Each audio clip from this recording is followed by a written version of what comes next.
This is Help Wanted, the show that makes your work work for you. I'm Jason Pfeiffer, editor-in-chief of Entrepreneur Magazine.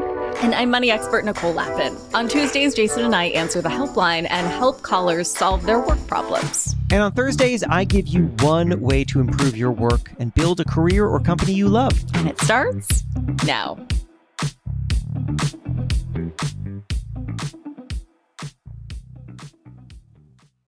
Someone is upset at you, or they're acting strange, and you have no idea why.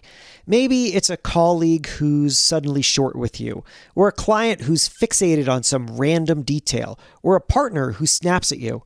Now you're confused, frustrated, and unsure how to respond. Today, I will show you a simple but powerful technique that defuses difficult conversations and helps you solve problems before they get worse. But before I share it, I'm going to show you a version of it in action at a recent sales meeting that went sideways. So as the editor-in-chief of Entrepreneur Magazine, I often join our sales team for big client meetings. My job is basically to set things up, to talk about the brand and our audience and why we're relevant to them and all that stuff. And just recently, we had one of those meetings. It was with a big international brand, and there were 10 people from the brand there. And just picture it, we're all sitting around this big conference room table. And the meeting started totally normally. Our head of sales, Entrepreneur's head of sales, kicked it off and showed this boilerplate slide with statistics about Entrepreneur's audience and entrepreneurs more broadly. And then a woman who works with the brand interrupted and asked a question about one of our numbers. And our head of sales answered it. And then she asked for clarification. And then this went back and forth a few times. She just kept picking at this number. And eventually, at a loss, the head of sales looked at me and said, "Jason, do you have anything to add here?" Because honestly, he didn't know what else to add. He had answered the question a couple times. And that's when I tried something different. And what is that different thing? Well, let's hit pause on this sales meeting story for a second and think about human communication. Here is a very human problem. We think deep, but we often talk shallow. Anyone who's ever been in a fight with a partner understands this.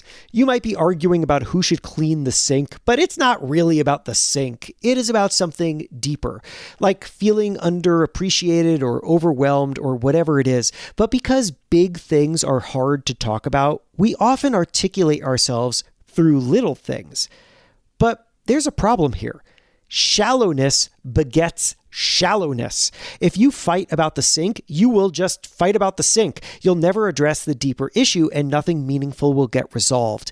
The same thing happens in professional settings too, just in different ways. If someone fixates on a detail in a meeting, they are likely not actually interested in that detail.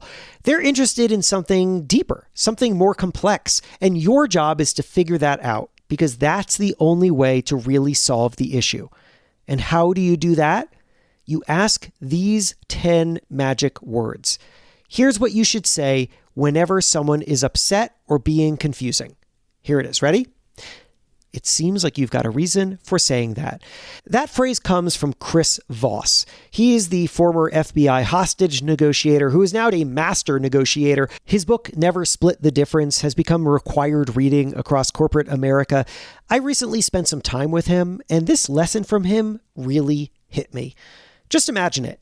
Your spouse yells at you about cleaning the sink. You reply, "It seems like you've got a reason for saying that." A client is fixated on a random detail. You reply, "It seems like you've got a reason for saying that." A coworker is pissed and says something mean. You reply, "It seems like you've got a reason for saying that." It is disarming, Chris Voss says. The more you encourage other people to talk, the more likely it is that you'll get to the moment of collaboration quicker. That is his explanation for this. Because once you know the reason they're saying that, you can engage with that deeper truth, which is much clearer and easier to understand than whatever proxy they had fixated on. And that's what I did in the meeting. I love that advice from Chris. And I often take it a step further. I don't just say, "There's a reason you're saying that." I add a hypothesis on top of it. Here's how I did it in that meeting with Entrepreneur, for example. I turned to the client and I said, "Hey, you're Asking about this audience statistic, but I want to make sure that I understand what you're really asking about. Are you asking us about how we segment our audience and therefore how you can reach the part of our audience that matters to you?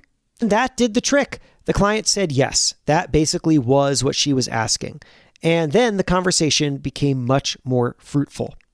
I wouldn't always recommend adding a hypothesis. If someone's pissed at you, for example, it is best not to guess why. Getting it wrong could only anger them more. But on professional topics, I think a hypothesis is great because it shows that you're really thinking about someone else's needs and truly trying to serve them. Remember, people tend to speak only a fraction of what they're thinking. And when we don't understand them, we often chalk it up to nonsense. We say, that person doesn't know what they're saying. They're idiots. They're too emotional. No, people are not random. People are reasoned. That is not to say that everyone always has a good reason, but people always have a reason. And you can't connect with someone until you understand what that reason is. So dig for it. Never hesitate to seek clarity. People may not always be understandable after all, but they all want to be understood.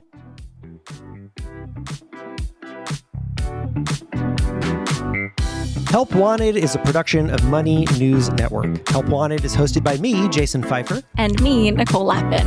Our executive producer is Morgan Lavoie. If you want some help, email our helpline at helpwanted@moneynewsnetwork.com for the chance to have some of your questions answered on the show. And follow us on Instagram at Money News and TikTok at Money News Network for exclusive content and to see our beautiful faces. Maybe a little dance? Oh, I didn't sign up for that. All right, well, talk to you soon.